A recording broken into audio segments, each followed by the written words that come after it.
Something big is happening in the Caribbean tonight. Trinidad and Tobago, a small island nation usually known for its beaches and carnival, has just placed its entire military on threat level 1. That's highest state of alert and the kind of usually declared only before war. According to the reports from Saturday Express, every soldier and Coast Guard officer in Trinidad and Tobago has been ordered to return to the base immediately. Bases in Kumoto, La Romaine, Chaguaramas and Long Circular are now fully on standby.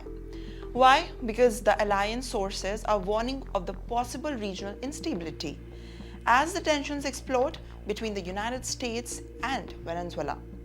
For weeks now, Washington and Caracas have been locked in the dangerous standoff. The US has reportedly deployed warship aircraft carriers and even F-35 fighter jets across the Caribbean.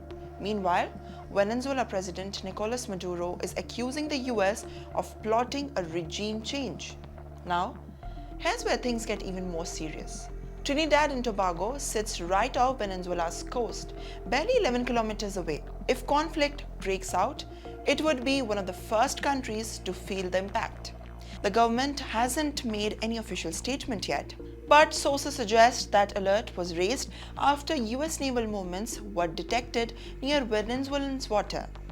And that's why the island's military is now on high alert, monitoring skies, seas, and around the clock. This is extremely rare. Trinidad has maintained peaceful ties with both US and Venezuela for decades.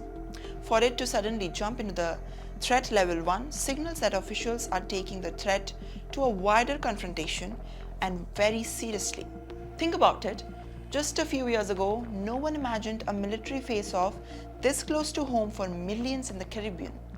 But tonight, with US jets in the skies of Venezuela on the edge, the region is holding the breath.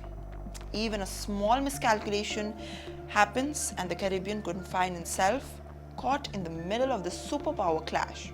So what do you think? Is this just a military precaution or are we really on the edge of the new crisis in the Americas?